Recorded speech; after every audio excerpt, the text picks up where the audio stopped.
Hi, good afternoon, everyone. Welcome to our post-cabinet media conference.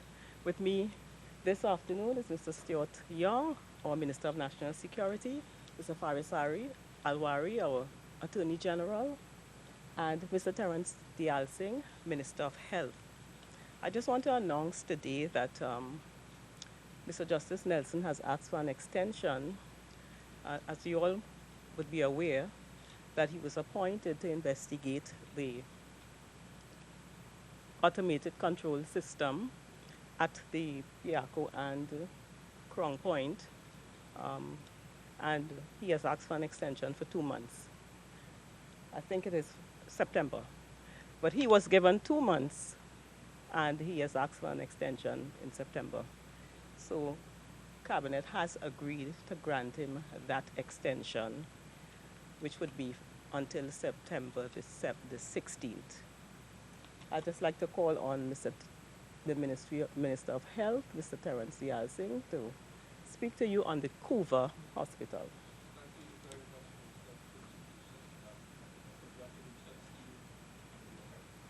Thank you very much, Minister of Communications, and congratulations to you on your posting and hosting your first post-cap press conference.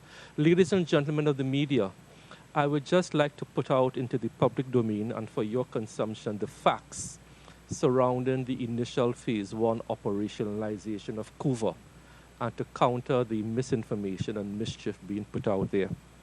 Phase 1 of the operationalization of the Couva Medical and Multi-Training Facility began officially on Monday, July 22nd. That is 3 days ago. Phase 1 will have two parts to its operationalization. One, the provision of radiological diagnostic services by referrals from the RHAs. That has begun and that is going smoothly. To date, we have scanned and read and reported up until Tuesday, the latest figure for Tuesday, is 161 patients across all modalities. That is MRIs, CTs, fluoroscopy, mammography, and so on. So that is a major part of the first phase of operationalization where we use the equipment. To date, we are now booking into the facility an average of about 40 patients per day for different types of scans. So if up until Tuesday we had 161, by today you would have about 240, 250. And that is the rate that we are going at for the time being. It is going very smoothly, and I'm happy to report that all systems are working. We got the engineers down from Siemens to do all the training and so on. Concurrently, we are also ramping up the pharmacy to provide CDAP medications as we said publicly. In tandem with that, the pharmacists there are also looking after the radiological patients awaiting their scans, advising them on medication, compliance, and so on. Because one of the biggest reasons why our A&Es have a lot of people at times is because people are non-compliant with medication. So contrary to what is being put out there, the Couva facility is not a pharmacy. I just want to correct that and to give you facts for your consumption. That to date, up until Tuesday, 161 patients across all modalities were treated, and we continue with a rate of about 40 patients per day. Thank you very much. Attorney General. Thank you, ladies and gentlemen, members of the listening public, as we, of course, welcome our colleague, the Minister of Communications, to this press conference and to her discharge of duties on behalf of the Cabinet. Ladies and gentlemen, I'm sure you are well aware that the Parliament is in its official recess. There was a change in our standing orders a couple of years ago, and the Parliament was put upon a mandatory recess for the period beginning the second week in July till the end of the first week in September. There is an exception under the standing orders which permits the Parliament to be called back into session for matters which are urgent. You will have noticed the Minister of National Security, the Prime Minister, and the Commissioner of Police speaking to the government's management of serious issues in Trinidad and Tobago surrounding crime. Crime and the battle against crime obviously has an interaction with the law. And the law is set, amended, pruned, bettered by the Parliament of Trinidad and Tobago. We introduced into the Senate a very important amendment to the bail law of Trinidad and Tobago. And permit me for a moment to just remind you what the bail law of Trinidad and Tobago is as it stands today.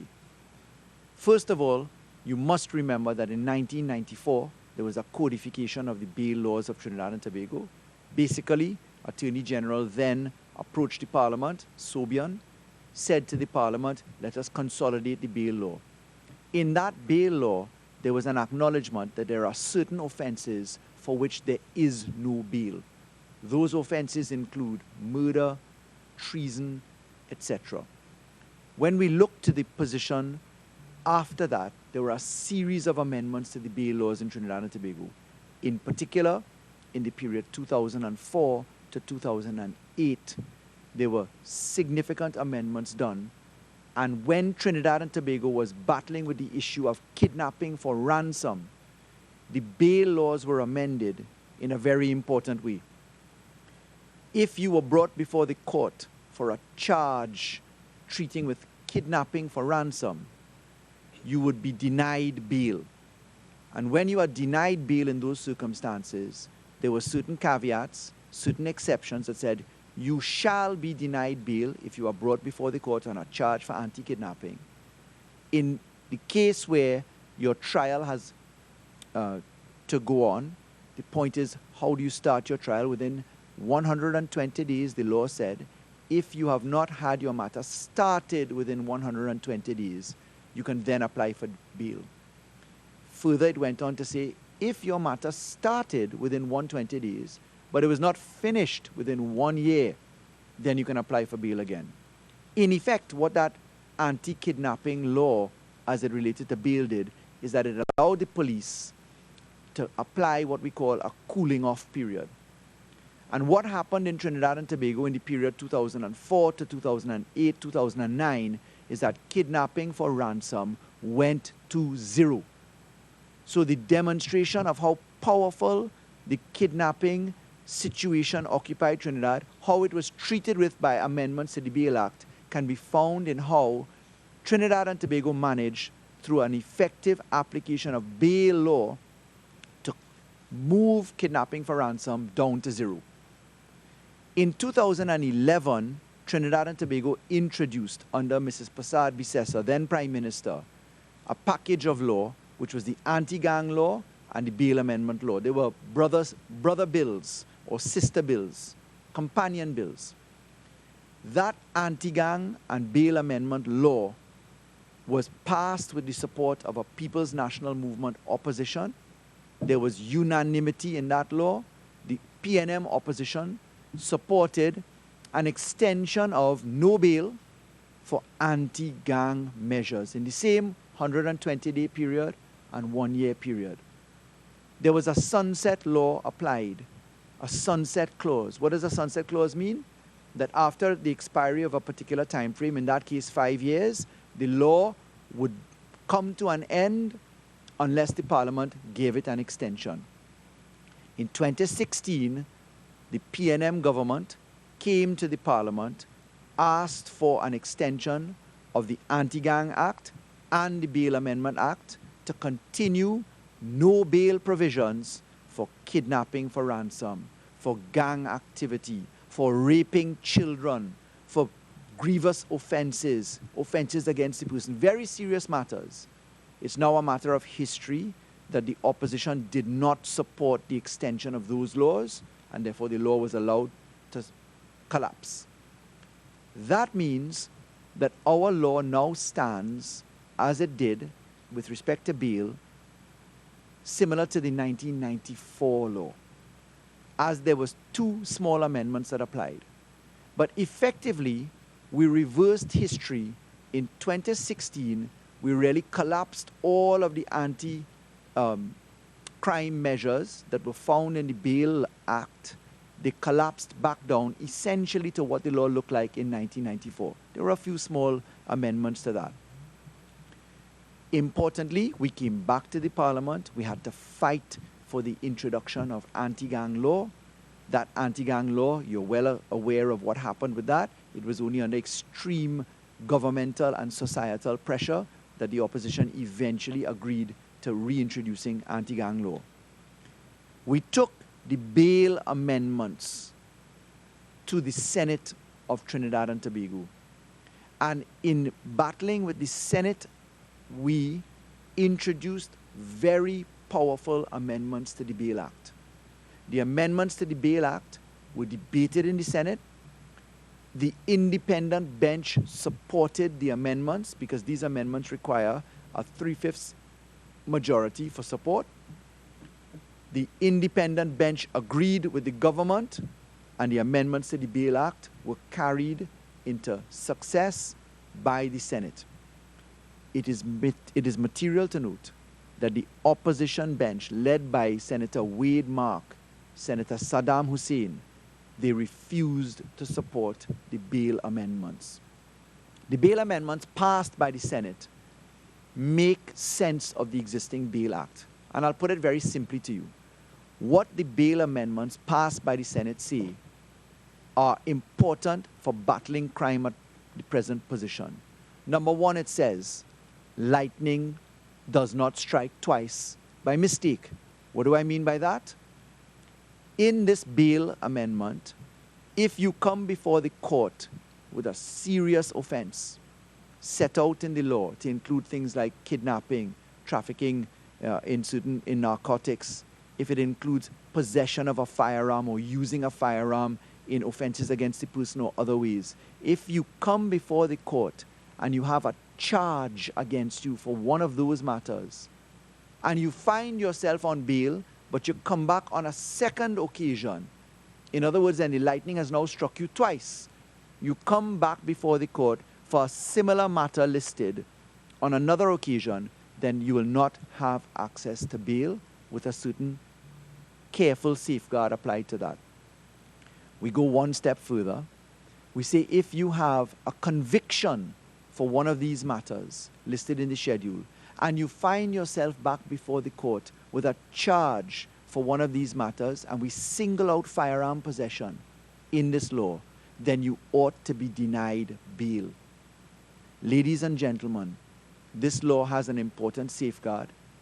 In the case where we talk about the charge matter, we have 2 forms of safeguards. Number one, we asked the Senate, and the Senate independent bench agreed that this law should have a sunset clause. This law is proposed to last for 3 years from its proclamation. Secondly, as a safeguard, in the charge matters, where lightning has struck you twice with charges for serious matters, we say no bail. We apply the 120-day start rule. We say after 1 year, you can approach the court if your matter is not finished. We make an exception for people who are treating with children in gang-related matters. But importantly, the safeguard that we refer to is the one where we say in exceptional circumstances, for charge matters, you can approach the court and ask the court to consider why you should be granted bail. In other words then, we reverse the burden and put it upon the person who lightning has struck twice, the person who has come before Trinidad and Tobago's court twice, to explain why bail should be granted. This law provides a fighting chance for the people of Trinidad and Tobago. This law, as it was passed in the Senate with the support of the independent bench, now goes to the House of Representatives. The leader of government business has asked for the House of Representatives to be convened. We do so on Wednesday of next week. We have one item on the table. This one item is the bail amendment. The law as it stood between 1994 straight up until 2016, that law was good enough to stand on the books of Trinidad and Tobago with by far more draconian provisions than we ask for now.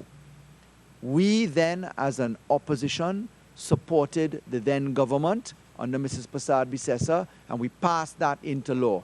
That law was used successfully to wrestle a number of matters, the most important of which you can see a success marker for is the kidnapping for ransom, which went to 0.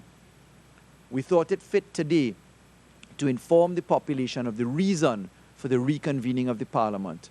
We've noted the observations in the public domain, the comments made by the opposition, which say that they don't think that this is necessary or it will not have effect. What we ask the population to have a view of is the fact that this law operated very successfully when we were treating with kidnapping for ransom, and this law operated and was in effect in a more draconian way for the entire time that Mrs. Prasad Bisesa acted as Prime Minister of the Republic of Trinidad and Tobago. I will reserve your questions until after the Minister of National Security has spoken, and then we can take questions in the round. Thank you. Thank you, AG. Minister of National Security. Thank you very much, Senator Cox, and welcome to the Ministry of Communications. It's good to have you on board. Good afternoon, members of the media. Just to basically pick up from a national security perspective on where the Honorable AG has just left off, I can tell you all that the law is being asked for by the Trinidad and Tobago Police Service. The Trinidad and Tobago Police Service are the ones who have asked us and knocked on our door. They didn't need to knock too hard. Immediately, we recognize the benefits of this law as a tool in the toolbox for law enforcement, and that's what we're going to deal with. There are a couple items that I'd like to raise from a national security perspective here this afternoon. The first is, I understand, and I was actually called out of Cabinet a short while ago this afternoon, and I have just been given a quick report on it, that the Ministry of National Security's website, as well as Immigration's website, were hacked. There are currently investigations with respect to where this hacking could have taken place from, and we have shut down the websites, as you would imagine, until we're able to secure them and understand what, if anything, has happened. I'd like to assure the public that there is no real damage done. These websites don't get into our operating systems. These websites are not going to affect the records at National Security, certainly not the records at Immigration either. So there is no reason for us to be overly concerned about intentional attack on data that exists in those two very important places. Well, National Security and the Division of Immigration, which is a division of National Security. The second issue I'd like to raise is there seems to all of a sudden be a lot of conversation about the registration cards for the Venezuelans. You all would recall that when we had announced the registration process and when we were giving updates on the registration process, and certainly at the end of the registration process, myself and others had made it very clear what the process would be once we had completed the physical registering of persons. As you all know, it's 16,523 Venezuelans that were registered. I then on another occasion gave the breakdown. Out of that, it's about 2,300 children. We're giving registration cards to persons who are over the age of 16. We had also always indicated that after registering, before we gave out the registration cards, we must perform due diligence. That is the exercise that has been going on. As you are aware, due diligence means that we have to go to go via information to Venezuela to find out, one, if persons are in fact Venezuelans. There were a number of people who had no passports, no identification card, etc. So part of the due diligence is to verify that persons are who they say they are and they are Venezuelans. There's then also a security element of that verification. I'm happy to say that we have completed it and we are beginning the rollout process of the distribution of registration cards tomorrow. So there is absolutely no need for anxiety. I had approved the type of registration card. Tomorrow, when we launch the registration card and begin the registration process, we will point out some of the security features. We procure the equipment to be able to print these cards ourselves to reduce cost. We are going to have a specific security barcode, the person's photograph, the Minister of National Security's signature, a specific PIN number, an identification number per registration card. The distribution begins tomorrow. There are a number of questions that were asked. For example, whether there would be a cost to the Venezuelans for this card. The answer is no. If the cards are lost, what happens? It's the same thing like if you lose your driver's permit or you lose your passport or your identification card. We expect anyone who loses their registration card to report it to the police, the Trinidad and Tobago Police Service, and then a determination would be made. We are also asking Venezuelans, when you're given your registration card, please make sure and have it with you on your person at all times. When you're in public, please carry your registration cards with you at all times, because this is how we, the authorities, are going to identify whether you're a registered Venezuelan or not. And we've made it abundantly clear throughout, whoever is not registered, once we've completed the registration process, the normal laws of Trinidad and Tobago apply to you. I was also asked to provide an update with respect to visas. When we announced that the visa system was in place, again, visas are nothing new to Trinidad and Tobago, our issuance of visas. So visa, we had it online, there was an online system. You've not heard any set of complaints within the past few weeks with respect to the visas, and that is because the system is operational and we are considering visa applications. This is immigration, and they're granting visas as they see fit. So that's it with respect to the registration. You all, I'm sure, will be invited sometime tomorrow afternoon. I'll confirm that once I get out of here with the immigration authorities and national security authorities for the commencement of the distribution of these cards. It will take some time because it's going to be at least 13,000 odd cards to be distributed. The last item that I'd like to discuss before we go into the question segment is with respect to the fishermen. All right, these fishermen who unfortunately were the victims of heinous crimes on the high seas 2 days ago. There is a lot of misinformation going on, and misinformation by certain persons who have no access to information. So for example, Mr. Abood, Gary Abood, and Fishermen and Friends of the Sea, I heard him myself on the media this morning and had to call in and correct him. First point, as soon as the Trinidad and Tobago Coast Guard were alerted to the fact that there were incidents at sea, which was at about 3 a.m. on the 23rd of July, immediately crews were manned and the vessels slipped, that's the term that they use, from the shorings at Stoble's Bay and were sent straight to site. During the course of the day, we also had aerial cover. We used our fixed-wing aircraft, which is the airplane that we have, the C-26 aircraft. They were part of the search and rescue operations. We also utilized National Helicopter Services helicopters in our search efforts as well. Unfortunately, as at this moment, I've been informed that out of the 7 individuals, I believe 4 bodies have been found, or maybe even 5 bodies, and we're still searching for the remaining 2. This is a great tragedy. We've also able to confirm at this stage, as you all know, that it was locals who carried out these attacks on other citizens of Trinidad and Tobago.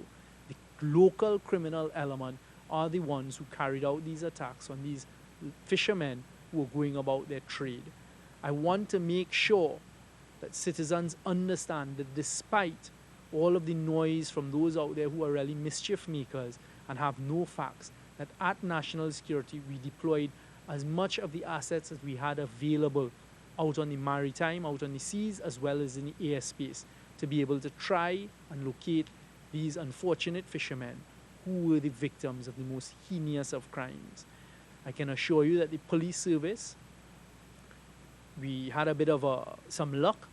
They were able to locate the engines, and that commenced an investigation in the sea lots area, and they have been pursuing their investigations. And at the appropriate time, I am sure that the Trinidad and Tobago Police Service will tell the country the various links that have been made. I just want to give the population here this afternoon the assurance that from the word go, we did utilize our sea assets as well as the air assets available to us. And when we didn't have, we also used the National Helicopters Services, because of course, you know, we don't have the rotator aircraft, the helicopters, anymore available to the Air Guard. But we have one with Ministry of National Security. We've also utilized that, and in fact utilized that in an operation this morning as well. So members of the public, through you members of the media, we give the assurance that all of our citizens are important to us at national security. And immediately upon becoming aware of this most tragic circumstance, we did deploy all of the assets. I've seen it suggested that the Coast Guard couldn't get involved because they had no fuel. There was no fuel for the helicopters, no fuel for the plane. Complete disinformation, not true, false, and we did do all that we can. And I would like to take the opportunity as the Minister of National Security to sincerely send my condolences to the families. It is a traumatic time. It is a very difficult time for any family that loses a loved one in these types of circumstances. It certainly does affect me as an individual, as a citizen of Trinidad and Tobago. Every single loss of life of one of our law-abiding citizens in Trinidad and Tobago affects me as a Minister of National Security, but firstly as a citizen.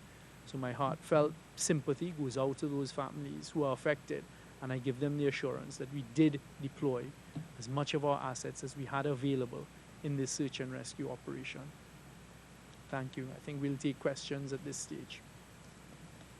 Thank you. Go down to commiserate with these families because it's nine families have been affected by this. I think you know the answer to that no member of the cabinet has personally gone down there to commiserate with the families. At the end of the day, the responsibility has come in various tiers. So as a member of the cabinet, as a Minister of National Security, where I have the Trinidad and Tobago Coast Guard through the Defence Force, the Police Service and these other arms, there's very little that I can do apart from ensure that they're aware of it, keep asking them for reports, keep pushing them to get the men and women out there and to do the search and rescues that they in fact did. This morning in Las Cuevas, the midday news reported that the killers wore police uniforms. Can you shed some light on that? This morning, what took place in Las Cuevas, as you all are aware, took place at someone who there are many allegations of criminal activity, that they're involved in criminal activity. I certainly have not been privy to the information that you have just said that they use police uniforms. The initial reports that came in is that they could have been using dark colored uniforms or even the suggestion of camouflage. When I leave here, I'm going for a full briefing. So certainly at this stage, I am not aware of the use of police uniforms, but what I was aware of is that the perpetrators who attacked the residents, the premises, did in fact dress themselves in a sort of, I don't want to call it military fatigue manner. I wasn't sure whether it's camouflage or, as you know, there are also other types of uniforms that give this sort of special forces. Just these are. I don't think the population needs to be overly concerned. Of course, with these types of activities, and I was very careful to say these are criminal-related activities. In fact, one of the persons suspected then turned up at the St. James Infirmary a few hours later and is currently under police guard, and they're dealing with that. I'm allowing the police to do their investigations. It's obviously at a very sensitive stage. The police were on the scene very shortly thereafter. We have other operatives in as well. The population just needs to continue to be careful. But no, we're not expecting, but of course you can't predict with any level of certainty that there's going to be anything that affects our law-abiding citizens. But I can assure you that we do have a net of cover, and this is being looked at, and as I say, I'm going to get a briefing at about 4 o'clock this afternoon. One at a time. Sorry, there's a theory that it was linked to the situation with the fishermen and the boat. As I said a short while ago when I was speaking about the fishing vessels that were stolen on the high sea, at the appropriate time, I will leave the Trinidad and Tobago Police Service to address these issues. I think we're at a very preliminary stage. This is a sensitive stage of a live investigation where there seem to be a number of murders committed by the criminal elements in society and let the police complete their investigation, and I'm sure they will provide us, the population, with the necessary information at the appropriate time. Jewel? So your message to those beachgoers, families and so on who will be thinking of going to both Las Cuevas and Maracas this weekend, in light of what happened, your message would be what, sir? My message would be continue as normal with your activities. The residence of this person who was murdered this morning is not on the Las Cuevas beach itself. I am sure that the police service will, if they believe there's a need, provide extra patrols on those beaches this weekend. In fact, I will raise it. I undertake to raise that with the police service when I meet with them later this afternoon. But as at this stage, and understand I am not fully privy to everything, at this stage, I don't think there's any reason to panic and not go to Maracas and Las Cuevas this weekend, but it will be raised with the police service.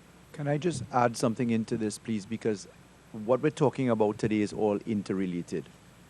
The government sought and already issued the notice to go back to Parliament. This bail amendment targets people on charge. Many of the people that are the subject of police scrutiny are in fact on charges. Not that this law is ad hominem, meaning targeted to any one individual, but a law like this improves your chances.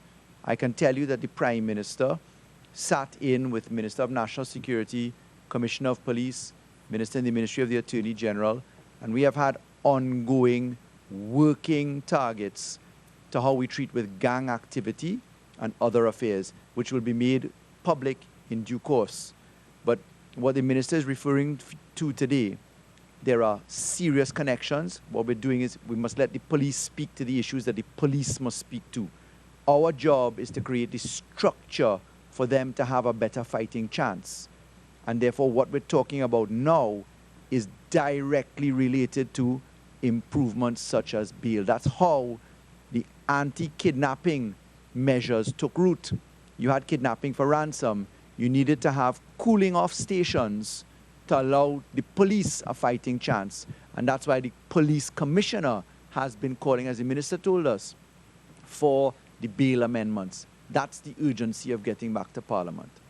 All right, let's take... To the anti-kidnapping success, we had the passage of the anti-gang bill, and there has been All right, let me deal with that, Ria. That is actually very untrue. I've addressed this on multiple occasions again. I'll address it before and I'll address it again. There have been successful charges under the anti-gang legislation with a particular gang. The anti-gang legislation was not retroactive. So with the passage of it, everything that you had before is not evidential. You then needed to build it out. I have said repeatedly, in particular over the last few weeks, have some patience. The police have been doing a significant amount of work under the anti-gang legislation, along with our intelligence services. You must convert information and intelligence into evidence, then go for charges. And the police have been consulting with the Director of Public Prosecutions, and we will see the results of that work in a short time frame. Nothing more should be said about that at this point in time. Spoke about linkages. 2 days ago, the Prime Minister gave a very lucid and expansive analysis of linkages between government finances and gangs. What was missing from the Prime Minister's analysis was exactly what is the government going to do about that linkage? We will be making that public very shortly. There's a very specific working group, including the Commissioner of Police, the AG, the Minister of National Security, the elements of the National Security Council, and that is very high on the agenda with a very specific target. If you could see a change in how the contracts are awarded in these Strategy programs. is not strategy if everybody knows what the strategy is. The mischief having been identified, the problem being known, the last thing we want to do here today, ladies and gentlemen, is to inform the world how to avoid something. If there's a policy in place to guide you in operating with the gangs, this isn't strategy like a campaign. Well, or what was just anything. asked, Ria, was not the general version of what you just said, because yours is a remark, not a question. What was asked was a very specific question in respect of which we can't yet speak. But what we can tell you is that there's a very dedicated team. The Minister of National Security has already referred to the need to have a certain amount of patience. He's holding back on telling you more. Let me put it bluntly. He is holding back on telling you more. That should tell you there are significant things in the works, and at the appropriate time, it will be revealed. It is important that we work with anxious scrutiny. We have anxious scrutiny on issues, and we work with alacrity or speed on certain things. There's some things you just can't see. But the point is, the population has said quite correctly what the Minister of National Security has been saying all the time, what the Prime Minister has been saying. We need results. And the results are foremost in our minds as to how we treat with this issue. Yes. Mr. Attorney One General, second. The Downtown Owners and Merchants Association put out a statement via social media that they have fear that of violence in East Port of Spain. Do you have any information with regard to that? Well, the information I have is just before going into cabinet, it began circulating. It was sent to me. I immediately sent it on to the Commissioner of Police, asked for verification. I understand the concern, again, of Mr. Aboud and wearing now another Aboud wearing a different hat of a different body. And the police, I think, have told you all, in particular the Besor Street Police Station, have said that that suggestion was not particularly true this morning. So there was no one walking around with a number of firearms, openly brandishing firearms this morning. My understanding is that thereafter, Mr. Aboud can speak for himself. When he was confronted on it, he said he felt that he just had a need to warn persons of what has taken place in that area.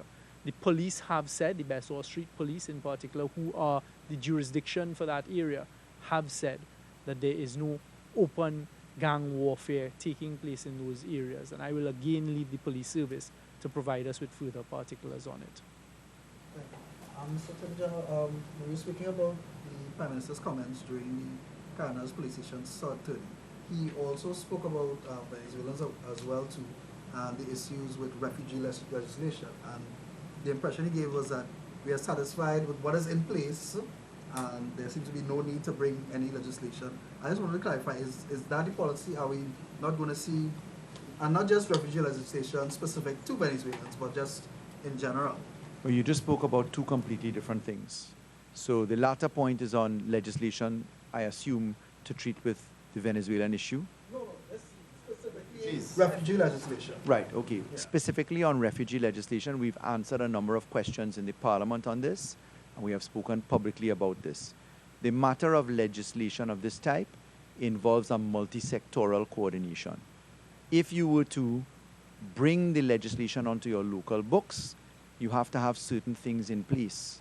You have to have the ability to underwrite or support or facilitate in terms of priority housing, priority education, priority services, medical. You have to have the ability to foster that. Secondly, it means that you're giving a guaranteed right of access to all persons who find themselves in that bracket.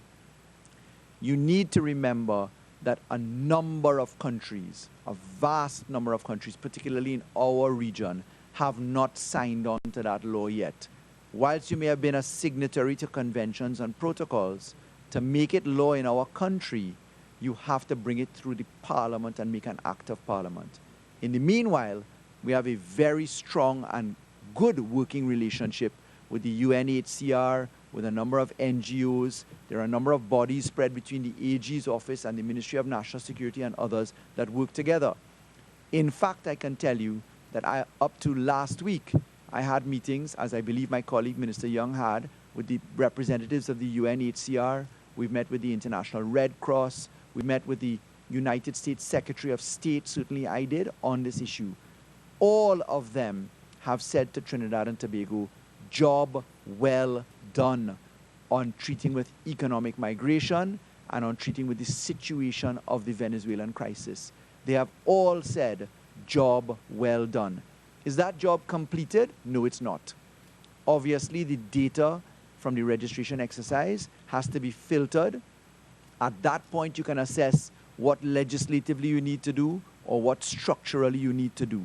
But the only people in Trinidad and Tobago who are telling us that the job was not done correctly are the people in the UNC.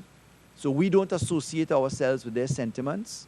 They believe that if Trinidad and Tobago is in trouble, they prosper. We accept that that's their political purpose. But I can say with certainty, being the person who had spoke, at least as to my end of the equation, the AG's end of the equation, with representatives of the UNHCR, Secretary of State coming out of the United States of America, the International Red Cross, many other international organizations and states, the echo coming from them is job well done. I'll end by telling you this on this point.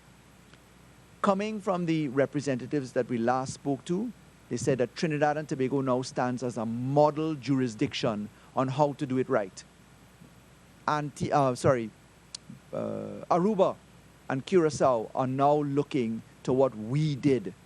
They are being facilitated by the UNHCR and other teams. So whilst some people in this country opposed to the government spread negative talk and constantly move the milestones, the rest of the international world is now saying to us, you, Trinidad and Tobago, stand as a model jurisdiction in this arena, and we're looking to replicate what you have done. And I compliment my colleagues and all of us that have participated, including the NGO sector on that.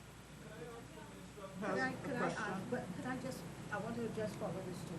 You said that 13,000 odd registration cards are to be distributed, but you said earlier that about 16,000 plus were registered. So and I also said in between there are 2,300 children. And I also said in between there that we're only giving registration cards to persons over the age of 16. So it's a rough mathematics. 16,523 registered, including babies, right? Because remember there was a suggestion that we didn't register children. Untrue. So that is how I came up with those figures. So everyone who's registered over the age of 16 and have passed our due diligence will be given their registration cards. Say, if you have that information, that what number may not obtain cards? Well, it will be two categories of persons. There will be persons who are under the age of 16, as well as those who haven't passed the due diligence, and I don't have those statistics with me here. Maybe by tomorrow we'll be able to provide that. Question for the Minister of Health. You spoke about Couva. You did not say how many medical and non-medical staff were employed at Couva. And then a broader question is, the government is in the process of constructing a number of hospitals. The question is, where is the funding to staff and equip those hospitals going to come from? And is there an estimate of what it's going to cost the government to run Point Fortin and Arima and Sandy Grande and Port of Spain as well? Thank you. So my presentation here today was to put information out as to what we are doing for patients. The Couva facility, we are ramping up the radiological services. I go there every Tuesday. The employment for those services come under the banner of the North Central RHA. They are the operator of first instance. So they are employing consultants, they are employing radiologists, clerical staff, and that whole suite of staffing. The numbers, if I had to guess, there is probably about 50 for now, give or take, right? The other question that you asked, the Point Fortin Hospital and Arima, we have already done the HR requirements. Those will go to the Ministry of Finance for the 2020 budget, and that will be incorporated into that budgetary allocation. The increased funding for both Sangre Grande and Point Fortin is going to be marginal. Why? Because you are moving from a 39-bed facility in Point Fortin to a 100-bed. It's not to say it's a whole new hospital. So you already have existing staff. You will have to ramp up your staffing to facilitate the increased capacity from 39 beds, which is the old Shell Hospital built in the 1930s, which we currently use, to the new facility. Similarly for Sangre Grande. So the increased funding is not going to be significant for Sangre Grande, nor is it going to be that significant for Point Fortin. We will require additional funding for ARIMA. That's a 150-bed facility, brand new. That is not replacing anything, as opposed to Point Fortin or Sangre Grande. And all those numbers will be forwarded to the Ministry of Finance for allocation in the new budget. I can't give you those costs now. I don't want to put costs out there into the public domain as yet. Those figures are being worked out now and will be sent to the Ministry of Finance. Long hospital. What about it? What's the plan for it? Does the government have a plan for the Yes, Augustus Long yes, Hospital? the government does have a plan, and the Minister of Energy answered that in the Parliament and answered that in the public domain and has said categorically and clearly and publicly that the Augustus Long Hospital will be put up for sale to anyone who would like to purchase it. You mentioned, well, you're talking about this is the first phase Yes. of the Couva Hospital. Just remind us briefly Sure. what the other phases are, what are the timelines? I would love to. So the first phase will run from Monday, 22nd July up until December of this year. Cabinet last week approved a capital expenditure program to bring in equipment for phase 2, which will be dialysis services, vitreoretinal services, and catheterization lab services, with an emphasis on getting those services up for medical tourism, especially the vitreoretinal services, which is eye surgery, and the catheterization services, which is your angioplasty services and so on, with an eye to medical tourism. The Couva Hospital has been mandated by Cabinet to be a revenue-generating facility, and we are working towards that mandate to have it self-sustainable in about 3 to 4 years. So we have a clearly defined pathway to bring Couva facility as a new paradigm into how we develop our medical institutions. And hopefully the best practice there will then filter out into the general public health system. Yes, sir. Has any report come to you concerning the NCRJ in particular, any senior official being approached by police concerning any fraud investigation? Not to my knowledge. That rumor has been making you rounds about a month now, so you're a bit late. But I have had nothing. If there's any report, take it to the police, please. Sir, thanks. Permission, if everybody's finished with the health minister. My question is to the AG. The Netflix has just released the great hack about the Cambridge Analytica, and I'm reading from your statement to Parliament last year, and you talk about the project allegedly conducted in 2013. When you look at that clip, they talk about using the Do So campaign, Percy Villafana. That was in 2010. So is it that Cambridge Analytica was actually in Trinidad long before we even knew about it in 2013? And this, I mean, we've essentially been data mined for close to a decade now without knowing it? Let me perhaps reveal something for the first time today publicly. Trinidad and Tobago, through its attorneys at law, have been in contact with Mr. Christopher Wiley on several occasions, and we have been in active discussions. Mr. Wiley is obviously somebody now of international significance. He constituted evidence, he brought evidence before the United States Senate Committee and through the House of Commons in their committee as well. His evidence was received into those committees under the privileges of committees. In other words then, criminal and civil liability was avoided because it was done through a parliamentary process. It is also a matter of public record that we too have a parliamentary committee sitting to treat with Cambridge Analytica. It's in fact chaired by Minister Hines. We have had discussions via appropriate channels to bring home the evidence on Cambridge Analytica. This is no small measure. It's something which has to be done very carefully. Mr. Wiley's attorneys, in writing to ours, have indicated his willingness to assist Trinidad and Tobago in identifying in open form the culprits behind Cambridge Analytica, who are culprits who sat in the last government structure. Let me repeat that. There is an ongoing process where an international whistleblower, whose evidence was brought before the UK House of Commons and the United States Senate, and whose evidence featured as well recently in the award of a $5 billion US claim, finding itself into a successful claim against Facebook. Trinidad and Tobago features as the genesis of Cambridge Analytica. In the period while Mrs. Prasad Bisesa was the Prime Minister of this country, Netflix is now sending out its program, its completed product to the world at large. The government is engaged in a joint select exercise chaired by Minister Hines. The Office of the Attorney General has, for the last year and a half, been engaged with attorneys at law for Mr. Wiley. And the only people in this country who swear it didn't happen live in the United National Congress.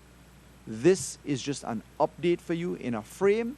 There will be more to be said when it is appropriate to say so, and we can provide details then.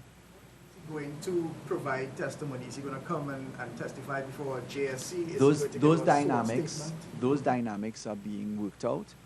Obviously, this is not just small stakes.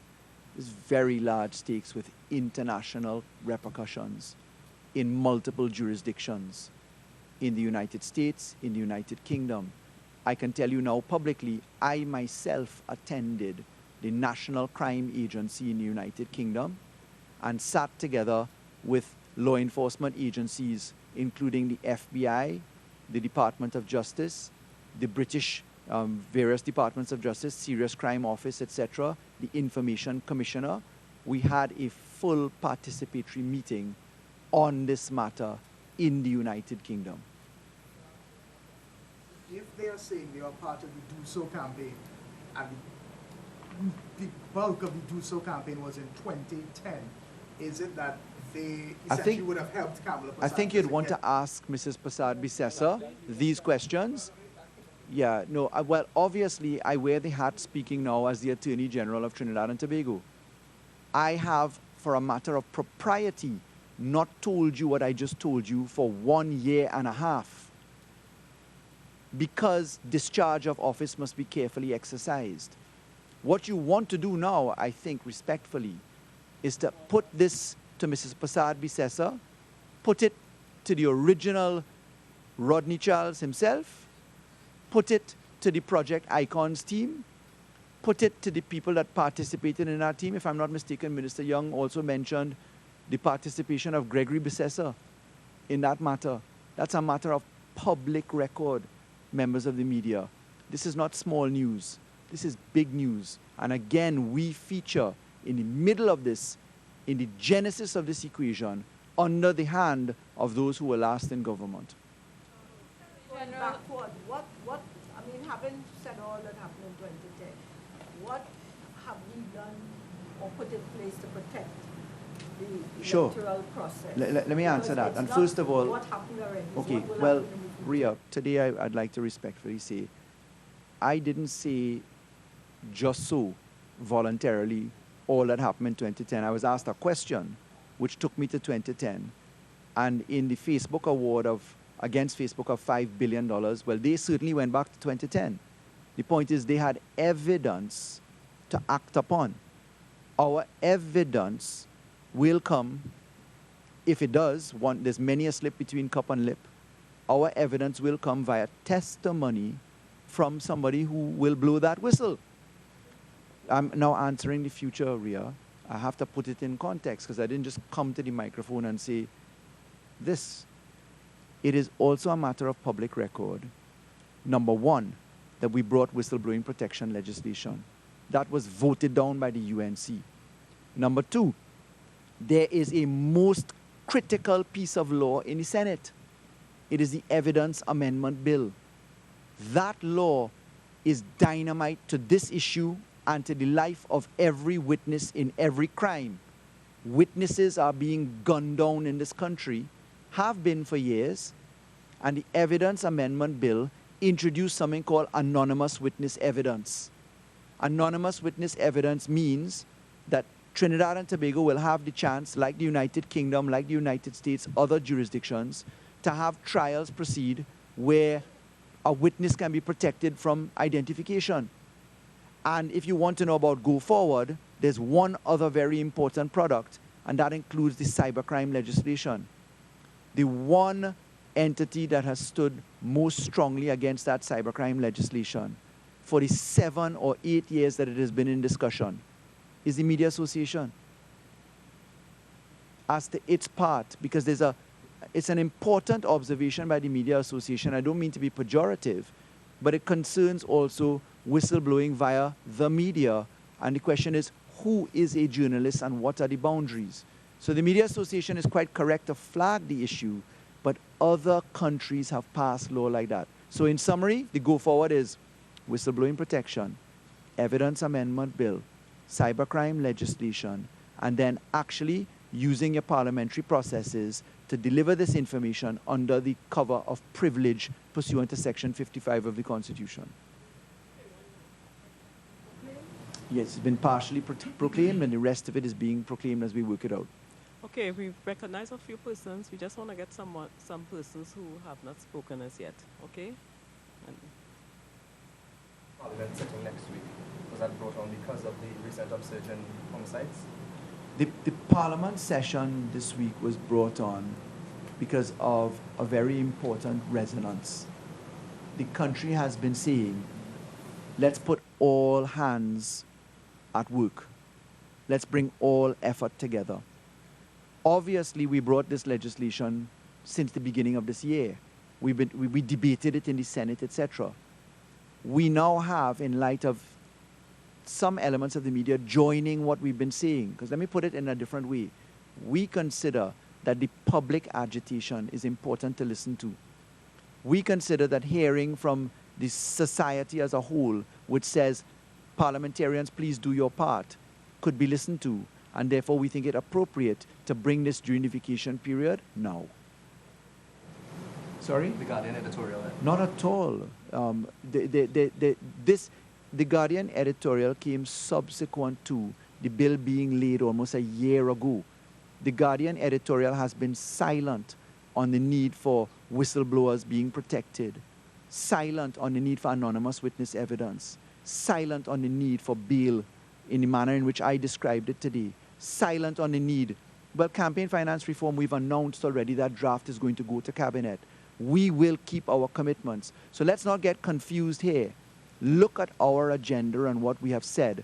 And what I will say to the Guardian, welcome to the real world in doing your part, in assisting us as a country to move forward. We welcome your entry into the arena. A little bit late at times, but we welcome it nonetheless.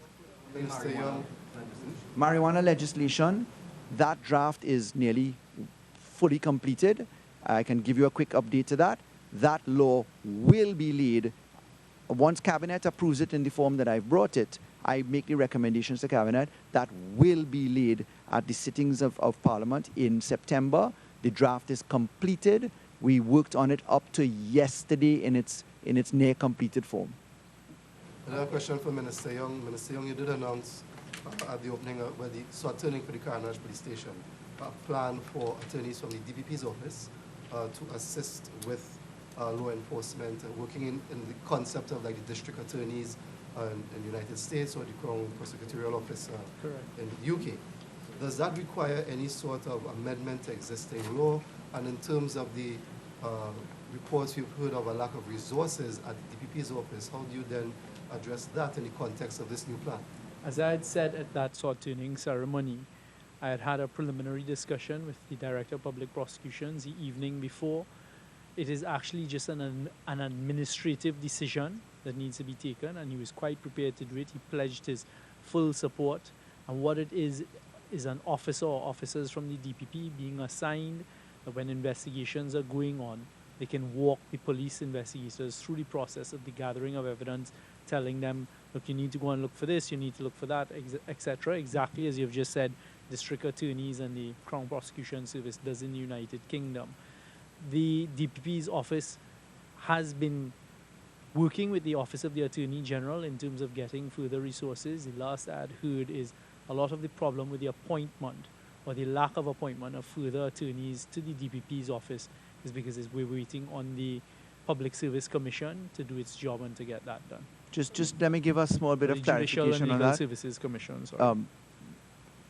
Just want to let you know this. The DPP Tobago office has been opened. The DPP San Fernando office at Gulf City is about to be outfitted. Today, the Cabinet considered the outfitting of the DPP North office. All of the legal officers in the lowest category, nearly all of them have been filled up to 95% by the Judicial and Legal Services Commission. The gap in between in the officers 2, 3, and then senior officers, that is being worked upon by the DPP's recommendation for promotions. Secondly, the public, the district attorney type arrangement, which is prosecutors working alongside investigators, because the DPP works alongside investigators, that has been allowed to prosper now only because Commissioner Griffith took the advice of the Cabinet and introduced a special prosecutorial unit in the Trinidad and Tobago Police Service. So having 42 forensic auditors and accountants and specialist prosecutors from the United Kingdom who are in Trinidad and Tobago at work right now come into the TTPS allows for the DPP's office to have a little bit more space to operate in a better operation. All of these are elemental pieces of making it work. It's the same administrative adjustment that we're doing, which has caused us to birth a public defenders division. That office has been secured, it's on Stanmore Avenue, and it's being built out as we speak. No legislation required. This is administrative functioning. We did not introduce legislation for public defenders. We just adjusted the legal aid and advice authority. You see, you needed to think outside the box. And we will connect these issues and demonstrate how they work together, which is, I think, why Minister Young says it so best. Hold on just a little bit longer. We understand the battle is hard. We understand the anxiety, but we give our best effort and undertaking, and we will demonstrate it. Yeah, Attorney General, did I hear you correctly saying 42 forensic auditors are here from the United Kingdom? I've said it 100 times. Not only from the United Kingdom, there's a combined product between certain divisions of the DPP's structure and also the Trinidad and Tobago structure, and they are at work. And forgive me, I don't have the exact number. We're anywhere between, somewhere in the up to 40 zone. The question is, I would imagine that after a period in which there were 24 murders in 7 days, that there would be people in the society who would say, let's implement the law of capital punishment. What is the government's position on that? Well, that is the law at present. The question is the carrying out of the death sentence. So the law has been implemented. People are sentenced to death all the time. The inability to hang people is because of the inability on two ends. One, the transmission of paperwork inside the system, the movement of the file to the Court of Appeal, the reasons the appellate function is delayed by paperwork and processing. And two, the time frame to meet Pratt & Morgan, which is 5 years, is therefore frustrated. Obviously, there's a common sense solution to that. Make the paper move faster, make the appeals happen faster. You can't do that unless you have more DPP offices, more bodies, more courts, and you take out the weeding. And let me put that into context for you now. That's why we created a criminal division. That's why we will have certain announcements coming shortly. That's why the computerized environment in the courts are going live in September for the first time. That's why masters of the court have been hired. That's why we've added 5-to-1 ratio support for judicial officers. That's why we've implemented criminal proceedings rules. That's why we have brought white-collar offenses into anti-gang. That's why the marijuana law is delayed. because we're not looking at only decriminalizing marijuana. What about convictions and charges? How do you treat with those in the system? Ladies and gentlemen, this is not a half-baked thought process. You have to connect the dots and make it happen quickly, and we will give a fulsome account of how all of those pieces work together, but we're mindful of the fact people want to see the product, enough talk. And that's why when Minister Young tells you, respectfully, hold on, there are things to come, he is holding back. I know what he wants to say, and I know why he can't say it yet. It's the same thing with me.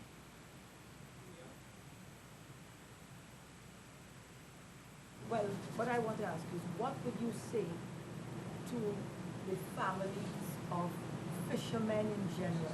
Because we are seeing a new dimension, especially since these were locally generated crimes.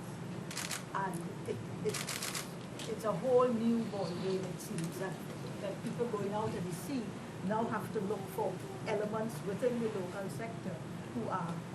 What would you say to Well, them? first of all, I'd like to correct the misconception that this is new. Unfortunately, it is not new. Fishermen have been, legitimate fishermen have been the subject of criminal activity for a very long time. One of the things that we're looking at implementing, and I've spoken to Minister Ambarat about it, we had further discussion about it, is GPS tracking systems. In there, the AG is telling me we're preparing, he has the legislation prepared, so it should pass through the LRC, etc. But GPS tracking, that will help. Also, I started off, before coming to Cabinet this morning, you put GPS tracking systems into the boats, so therefore, and it's registered, so therefore we know what's going on. I can tell you, another thing I'll use the opportunity to correct is our radar system. Our radar system is fully functional, it is operational, it is working very well. In fact, I met with the person from Israel who services this part of the region and was the person who sold the radar system to us in 2006 or thereabouts. And he told me a couple of weeks ago, we have some of the best technicians and maintenance people in our Coast Guard in keeping those radars up. In fact, it worked very well this morning for us to track what went on in Las Cuevas. I started off today meeting with the Chief of Defense Staff and some of his officers, and that was one of the areas we discussed. How can we better secure the maritime areas? Again, fishermen, tell your families, this is the general area I'm going to fish in. If you have communications, tell them where you are, go out in groups and this type of thing. We are going to do what we can, but it is a mass expense of water. So the other day when I was in Cedrus, I decided to use one of the interceptors that was coming back up to Port of Spain for them to give me a little bit of a practical idea of how big the Gulf is and how difficult that can be to man, and the amount of rigs that we have out there, small rigs and these types of things. We are going to do the best we can, but just be careful and give the information to your family. As I said, this is the general area and this type of thing. On a regular basis, would that be easier than sort of They're patrolling different. via? So yes, we are looking at the use of technology, for example, drone technology. So you don't have to have manned aerial surveillance. These are the types of things that we are looking at.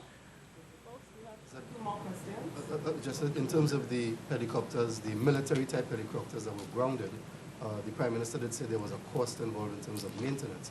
But a tragedy such as what had occurred with the fishermen, would that give the government any sort of cause to review that decision? But as I said, it didn't prevent us on this occasion from ensuring we had aerial surveillance going on. We use the NHSL helicopters. We got them out there with trained personnel. We're also using our C-26 aircraft because a plane can stay up in the air much longer than a helicopter, and it has specific equipment to do surveillance and this type of thing. Also, the upgrade to the radar system I spoke about last week will also give us some extra capability in this instance. Says those helicopters are not military type helicopters. But for the a air guard, military for type example. helicopter is how you spec the interior of the helicopter, and the training of the pilots is the same helicopters that will be used. So what I'm looking at is an air unit that will service both the Trinidad and Tobago Police Service, National Security, and the Trinidad and Tobago Air Guard will be in charge of it, so the TTDF, and we're currently looking at bringing that back on stream. Minister Cox, not to leave you out with the gentleman. Some concerns coming to the news there, issues with, well, we know TCT is now under your portfolio. They say that for the year they'll be getting late payment, the employees at TCT, other than 2 months where they raised the issue, whereas brought to light. Are you aware of it? And if so, is there This could go to Minister Young. yeah. Well, Minister, as a former communication minister, you might be able to whisper in your ear. You all are being particularly unfair to, I realize you all are being particularly unfair to Minister Cox. As I said on a previous occasion, that was news to me as I sat here immediately upon hearing about it, and Ms. Cozier can bear this out. I immediately made sure that is rectified, and I'm certain that my colleague will do the exact same thing. If that is in fact true, Minister Cox now would. I would check on it though. I'm supposed to meet with TCT board next week. I'll follow it up.